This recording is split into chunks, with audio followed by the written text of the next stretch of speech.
So I want to make sure that you understand homeostasis when we get to it.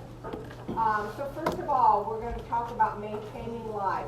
You're going to list the functions that humans need to perform to maintain life. You'll be able to do that. You're going to list the survival needs of the human body. What does the human body need to survive? You're going to learn about homeostasis. Homeostasis is specific to what you're going to see over and over again. All right, and with homeostasis, you're going to learn about negative feedback and its role in maintaining homeostasis, but you're also going to learn about positive feedback. There's only two things that have positive feedback. I'm not going to tell you them yet, but negative is when, I want you to, before you even get started, I want you to think of it like this. Think of homeostasis like the thermostat in your house. So you have the thermostat, let's say, set for 72. And the external temperature out there gets hotter and hotter. The thermostat hits 73. The minute it hits 73, homeostasis kicks in and your AC turns on. The AC keeps going until it doesn't stop at 72. It goes down to 71 degrees and the negative feedback system kicks in and turns it off. At no point did I say positive feedback whatsoever. Okay? Again, the temperature of the house, it's set at 72. It hits 73, so automatically the AC turns on. The AC brings it down to 72 and then 71. So it's like a teeter-totter, okay? And then negative feedback kicks in and it turns it off. So one of the things that you should have figured out right now is negative feedback is something that shuts it off, okay? If you need a hormone, the hormone is flowing through your body. But when you don't need that hormone, negative feedback kicks in and shuts it off. If you need calcium, then you're going to go through what's called osteoclast, where this hormone is going to be sent to the bones, long bones specifically, like your femur, which is in your thigh, your tibia fibula, which is in your thigh, your humerus, which is in your arm, your radius ulna, that's in the arm. Those are the bones that the hormone goes to. Specifically, it's a series of events that tells cells called osteoclasts to go to the long bone and start breaking some of it apart so that the calcium that's in the bone is put back into the bloodstream. This then raises your blood calcium up to where it's supposed to be, and negative feedback comes and kicks it off, because you sure don't want those osteoclasts to continue gobbling up your bone. So it shuts it off, the osteoclasts stop what they're doing. You then are, any of you ever find that you crave like red meat? Like, I really want some red meat. Okay, that's calcium. So your body will start craving things that are high in calcium, or like milk. You know, like, oh my gosh, I have to have milk. You know, things like that. But high in calcium to where you're actually putting it into your body. The calcium itself is then flowing through your bloodstream, but the cells called osteoblasts are going to grab up the calcium, go back to the bone. This is all true story, guys. You're like, no way. Yes way. Takes that calcium, the osteoblast cells take that calcium, go back to the bone, and stick it in the bone. So now your bone is repairing itself and getting the calcium back into it again. That's all negative feedback. In other words, do this so this can get right. Okay, turn on the air conditioner so the house will cool down, but don't continue it or it can be really bad. And so, you know, your air conditioner could break, or your house gets so cold, your popsicle, you know what I'm saying. So then the negative comes in and shuts off the hormones, or shuts off the lymphatic cells. It shuts off so it does not continue to the point that it can harm you. Positive feedback is only two things. Oh, you'll learn about this, but blood clotting, you don't have to write it down, but just kind of helping you understand. Blood clotting and when a woman is in labor. So your blood clotting continues until actually you've got, and that'll stay for a really long time.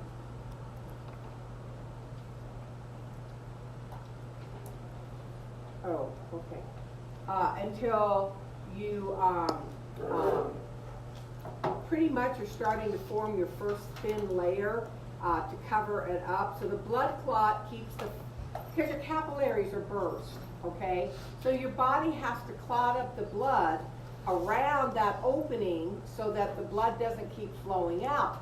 But in that blood clot, you have got all kinds of cells that specific job is to start repairing the skin. So that blood clotting will continue, not like you turn into a big blood clot, but what's in the blood clot, no popping bubbles, what's in the blood clot will continue to mend.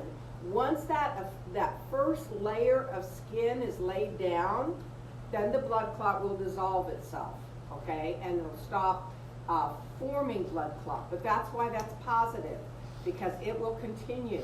Labor's the same way. Even after you expel the baby, you've still got positive feedback causing contractions. Why? Because you still need to expel the placenta. So until the placenta is expelled, you will continue with positive feedback. It's the only two places you'll ever see that, okay? All right, so that's just kind of telling you about homeostasis. All right, let's talk about necessary life function. All right, so first of all, you know, we've got movement, responsiveness, digestion, okay? Movement, and you know when you think of locomotion, that's your muscles making your bones move, okay? Locomotion, muscles making my mouth move, that's what it means. All right, movement of substances pretty much is everything. Your bloodstream is moving, your lymphatic system is moving, your hormones are moving. The one you think of right off the bat is, you know, the digestive system where you intake food and expel food. Any type of movement of substances. So that's where movement, it's absolutely everything, all right? Everything moves. Your response, okay? This deals completely with your nervous system. Your nervous system does contain your brain, the spinal cord. Those are what you're going to learn are called central nervous system. Your brain and spinal cord are pretty much the ones that register information and tell the body what to do. The brain is literally everything. The spinal cord is just response, like reaction, okay? If you touch a hot plate, wouldn't it be better, or you step on a nail or step on something hot, wouldn't it be better if as soon as it hit your spinal cord, coming up from below, hit your spinal cord, it can immediately tell you, oh, through the motor neurons, that's your sensory ones, through the motor ones, contract, telling certain muscles to contract, which will then pull your foot up. Isn't that much better than waiting for it to get all the way up to your brain and then come all the way back down to your foot so the muscle will contract and lift your foot up? Do you see what I'm saying? So that's the only thing that the spinal cord does do is quick responses, okay? The brain does absolutely everything, though. It does everything. So when we talk about responsiveness, we're completely talking about the nervous system, all right? Digestion, that is obviously breaking it down. Breaking down food actually starts in the mouth with your saliva. So breaking down and delivery of nutrients, that's your digestive system. So movement, responsiveness, digestion, metabolism, and excretion. Metabolism is hormones. I think that's what I would put right there is hormones. It is the chemical reactions. Production of energy, which is ATP. Make sure you know, because I'll always refer it as ATP. You'll see energy, you'll see it over and over, from cellular level to muscles, everything. All right? Making body structures. I mean, your body will continue to repair itself, heal itself, mend itself. There isn't one part of your body that it isn't always trying to repair itself. All right? So metabolism is hormones, telling the body what to do. It runs right along with the nervous system.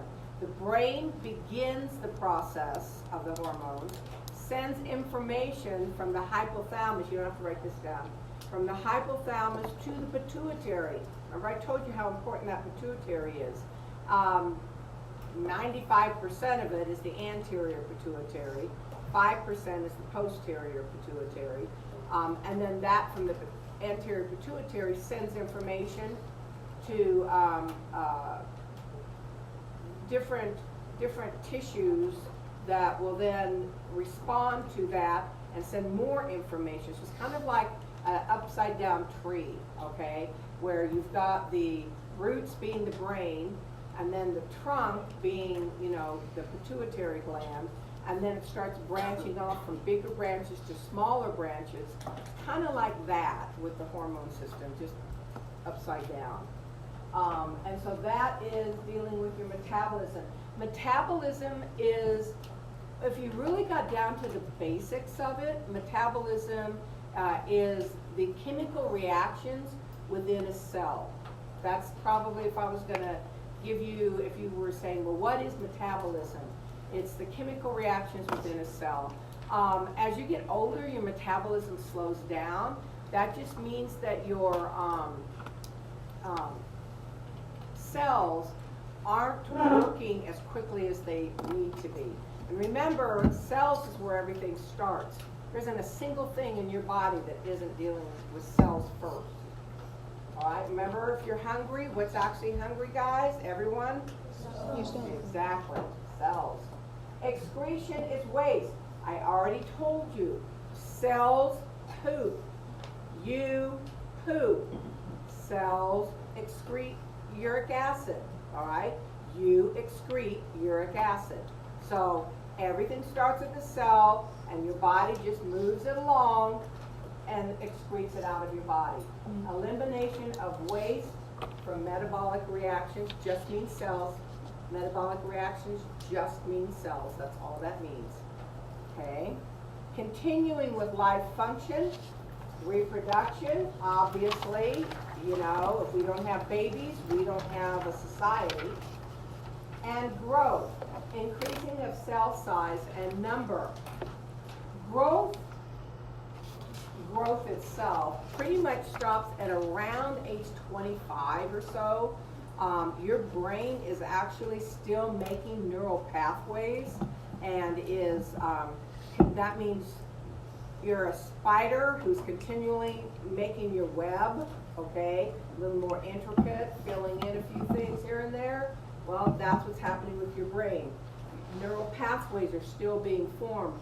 That's why I have such a thing against drugs, because once you ingest drugs, I don't care what kind it is, I do not care, it does not matter. Your body will protect itself. And on that note, we're going to, and I'm going to ask you this 1,000,000 times, because if you understand what I'm about to make you say out loud 3 or 4 times, if you understand it and own it, you're going to be able to figure out 80% of what I'm trying to teach you when I ask you critical thinking questions. Because it all comes back to one thing. What is the number one purpose of the body? To protect itself. I'm going to ask that again, and until I see and hear every human in this room saying it loudly, I'm going to keep asking it. What is the number one purpose of the body? To protect itself. Nice. All right, I don't even have to ask it again. Good job, guys. Exactly. So if you are ingesting a poison or a toxin, I already told you that your body will do everything in its power to make it where you don't do it again. It's either gonna pass you out if you're in the midst of doing it, because it's gonna say, yeah, this isn't working. Unfortunately, people that are what you call binge drinkers, those are the ones you find out have died of alcohol poisoning, ended up in a coma, you know, where the family, more than likely, because they were not brain dead, but virtually vegetables, the family had to make choices on whether to unplug them or not. Used to be, years ago, boy, at least, well, it was happening when I was at ASU, getting my first master's in teaching, and that was, hold on, I have to think how old I was. So I was in the 5th grade, so he was 10. He's 28 now, so that was 18 years ago. So I was 50. Okay, 50 years of age. All right. When I was getting my first master's in education, it was through ASU. I actually have 2 masters. My second one is in leadership, principal, whatever you want to call it. But I found I really like teaching more up at NAU, except they have courses down here if you don't want to go up there. But my first one was at ASU. So 18 years ago, we averaged 1 or 2 students a week who wound up dying from alcohol poisoning. And let me tell you why. When they turned 21 years of age, it was the thing, okay? Take your friend out to the bar. Yay, they're old enough to drink. Line up 21 shots. That was the deal. Line up 21 shots, and that person whose birthday it was, and all their friends paid for it, and then we go, rah, rah, go, go, go, and they're drinking them, okay?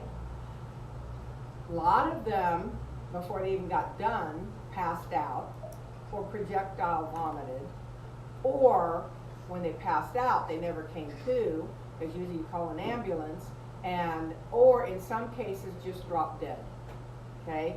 The body had too much what it calls, and that's called alcohol poisoning. How many of you have not heard of that? Alcohol poisoning. So you all know what it is. The blood cannot handle it. Your body cannot handle it. So that also is a toxin. Alcohol is also a toxin. But here's the thing. Whatever you take, whatever drug you take, your body will actually, okay, I'm going to give you this one. Most people either in here, and I know this from past history, either smoke pot or cigarettes or both, all right?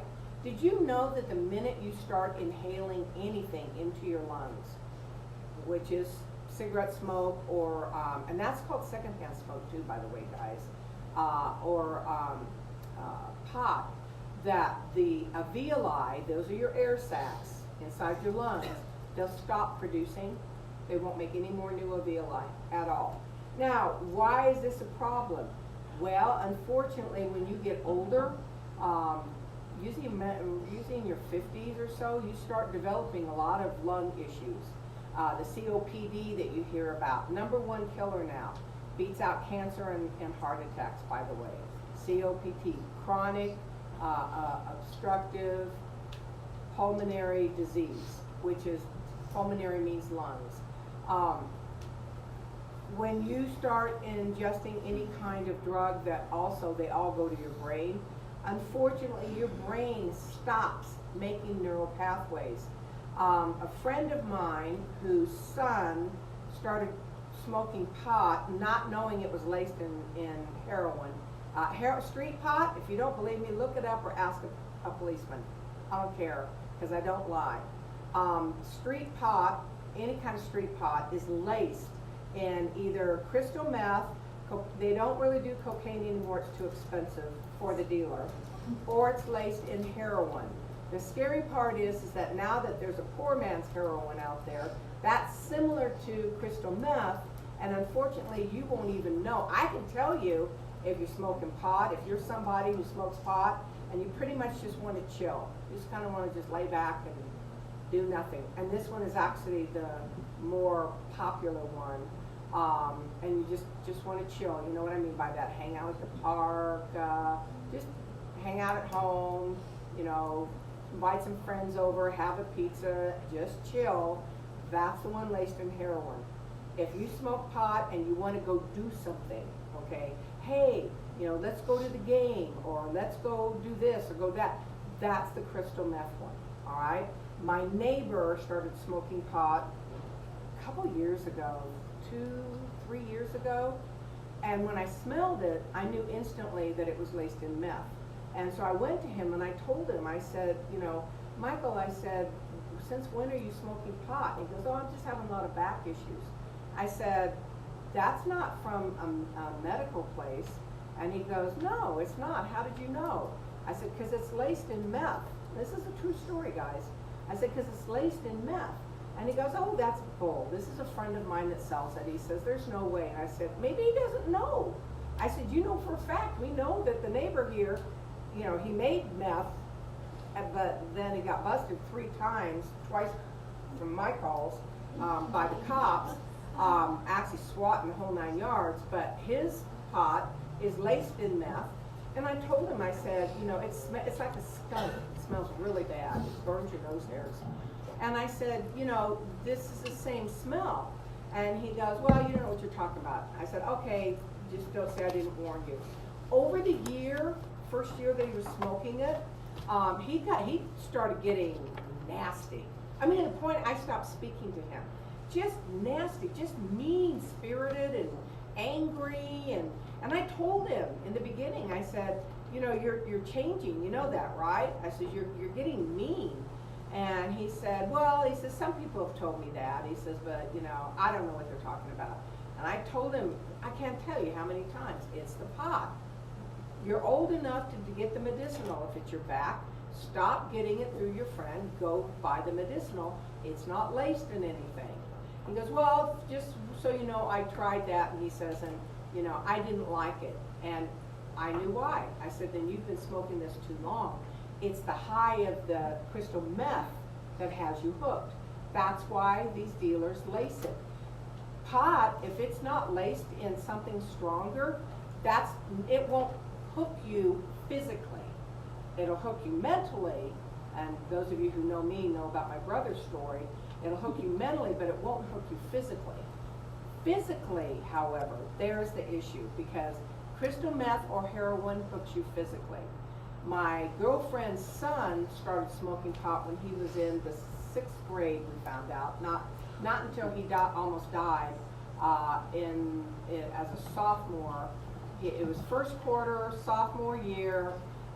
She thought he was dead and, you know, called me hysterical. I went. The needle was still in his arm. He wasn't dead, but he was in rehab for a very long time. What we found out was that the pot he'd been smoking was laced in heroin. He didn't know that. No one knew that. But it wasn't getting him high enough. The pot wasn't giving him the high, which it really wasn't the pot, it was the heroin. So he moved to smoking heroin. And after that, he said he stopped. That's called chasing the dragon, in case you didn't know. That's where that term came from. Because your body builds up a resistance to it. It's trying to protect itself. Well, then he moved to shooting up, and that's where he almost killed himself. He's clean now, what they call clean and sober, doing really well, but not without costing his family a fortune in rehabs and his life. But here's the interesting thing. Again, true story. So he shows up at his sister's, true story, you're not going to believe this, his sister's workplace, which was at that time Safeway. She was a manager at Safeway. Okay, she was the customer service manager. He shows up and he's wearing a t-shirt and boxer shorts. And everyone's kind of looking at him and they're talking about, should we call security? You know, should we call the police? That's indecent exposure. She didn't know who they were talking about, so she came out from behind her counter to go find out. It was her brother. Okay, and I remember asking Danielle, the mom, I said, how can he not know you do not walk into a grocery store in your underwear? And she said he stopped maturing when he started smoking pot. And remember, when you were in middle school, you didn't have any filter. You didn't think about, maybe some of you did, but a lot of you didn't. You didn't think about, well, I shouldn't do this. You always did things that were like, ooh, let me see if I can get away with this, or ooh, let me do this, or let me do that. That's where he's at. So again, the body protects itself. It tries to keep you from being, as the saying goes, all that you can be. And that's why I have such a real problem when I hear about people doing drugs.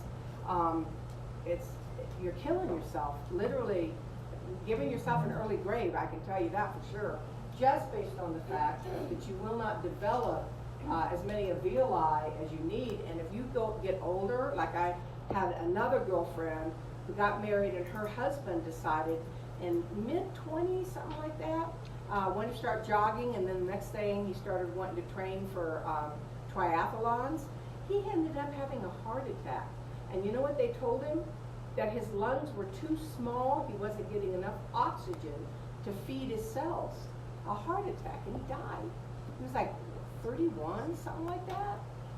Do you understand what I'm saying? There's more to your body than you have any idea, and I'm trying to make sure that before you leave me, you know what you're doing to yourself, okay? And hopefully if you're not already addicted, you can stop.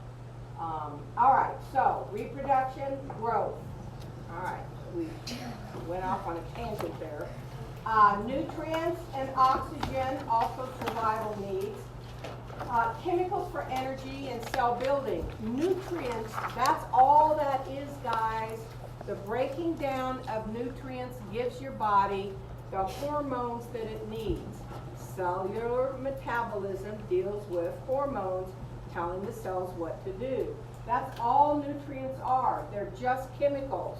And those chemicals are broken down, and it's used actually bottom line, for your metabolism. It's used for your metabolism, and the metabolism is cellular, and that's what actually does everything as far as building, tearing down, all of that. All right, what are the ingredients and nutrients? Carbohydrates, proteins, lipids, vitamins, minerals. You definitely have to know this. I can't remember, but I'm pretty sure that's a test question. Okay? Carbohydrates, which are your breads, proteins, which are your meats, lipids, which are your fats, and then vitamins and minerals are found in both. Oxygen, oxygen is required to make ATP, bottom line. You don't have enough oxygen at your cells, you are not producing ATP. Why is ATP important? Your muscles don't contract without it. Nothing happens without ATP. At the cellular level, every part of your body needs oxygen to make energy, which is known as ATP. Okay? All right. You need water. 60 to 80% of your body is made up of water. Okay? I told you that if you don't have enough water, speaking of, you're not drinking enough water, your body will pull it in the large intestine from your feces. Now, if you don't think that isn't gross, okay, hold on.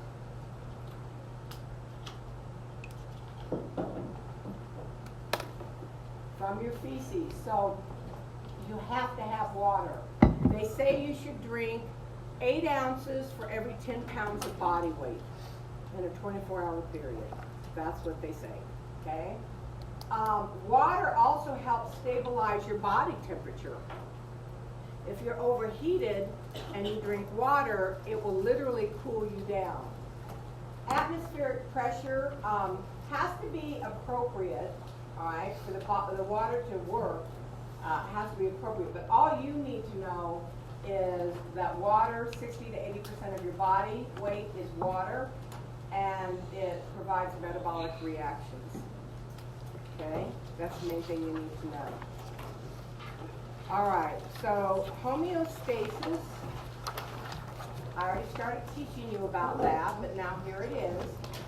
Maintenance of a stable internal environment equals a dynamic state of equilibrium.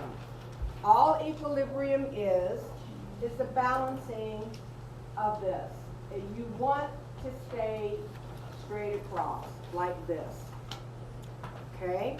So for that to occur, maintenance at stable internal environment. Think of the light switch, all right? Your body, if you're out of equilibrium, will do whatever it can to right the wrong, okay? Trying to keep you here. Homeostasis must be maintained for normal body functioning and to sustain life. If you are overheated, you will die. If you are in a place where you're freezing, you will die. Okay? If you drink too much alcohol too quickly, you will die. So that's what this is trying to tell you. All right? Homeostatic imbalance, or crooked, okay? Imbalance is a disturbance in the homeostasis and can result in disease, one kind or another. All right? So let's look at this because this is something you have to memorize.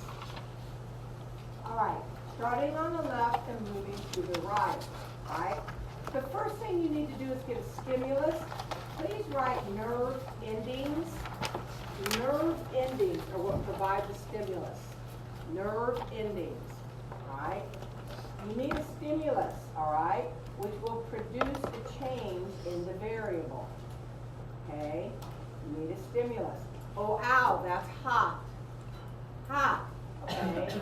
Oh, wow, you know, it's suddenly plummeted to 20 degrees and I didn't bring a coat. That's going to change your stimulus. Your skin's going to pick up, which is your first line of defense. Your skin is going to pick up that there is an issue out there, okay, and you're cold. So when that happens, the change detected by the receptor. So the stimulus, oh, that's hot. Oh, it's suddenly cold out there. Change is detected by the receptor, nerve endings, okay? All right, and so what happens? It inputs the information. Here's what you need to remember. It is sent along the afferent pathway. And just so you know, it's easier probably if you memorize this one, but I'll tell you why in a minute. So, afferent means taking the information to the brain. The control center, right above or below, is made up of your brain and spinal cord. That is the control center. Your brain and spinal cord. Okay? Need to know that. So, afferent, sensory nerves picking up the information, moving it along the afferent pathway. You have to know that. Circle that, highlight that. Afferent pathway to the control center, made up of your brain and spinal cord. Once the brain or spinal cord has analyzed the information, it's now going to send a response through the motor nerves.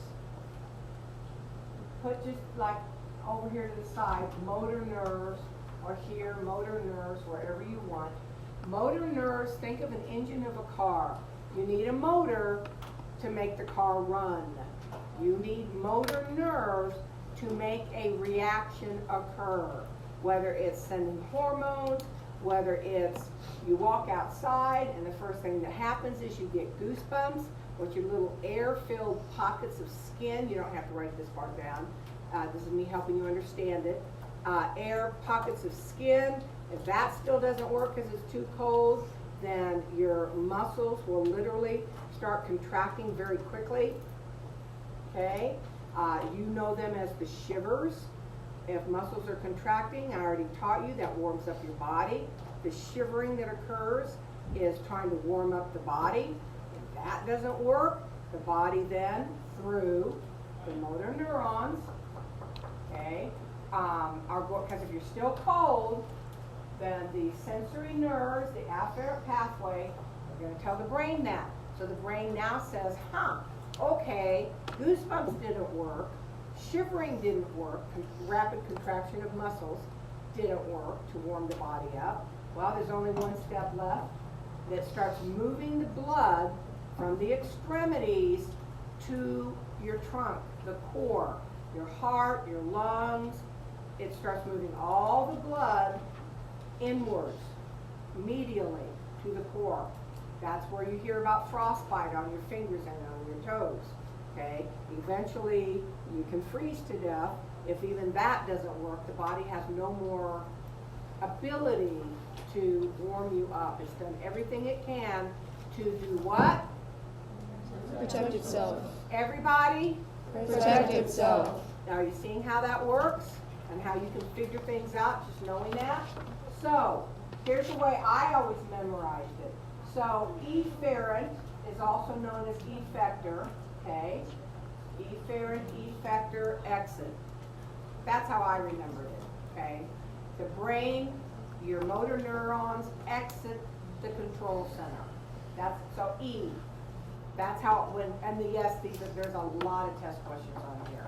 So that's how I always remembered it. Efferent exiting the brain, okay, exit. So information is sent through the motor nerves. Motor causes an action. Just like motors make the car run, motor neurons make a reaction of some sort. Whatever it is, nothing gets done without the motor neuron sending the information to something to make it happen, all right? And then response of the effector feeds back to influence the magnitude of stimulus and returns variable to homeostasis. What is the idea?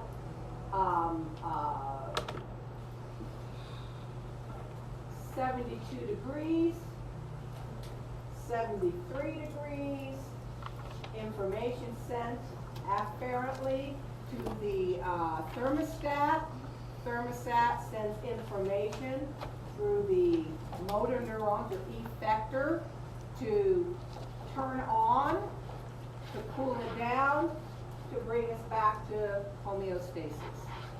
Do you understand homeostasis? I need you to understand this because not only are there a lot of test questions, but you will see it many times throughout, not just this, but throughout your systems. There'll be test questions. And I won't take the time to go over it again because I'm going to assume you know it. All right? Make sure you memorize through here. You come into the, and not that I'm saying you can't come in anyway if you don't know anything. It's just it's not going to do you a lot of good if you come in tomorrow morning and you don't have a familiarity with the information. So we'll stop here. You are free.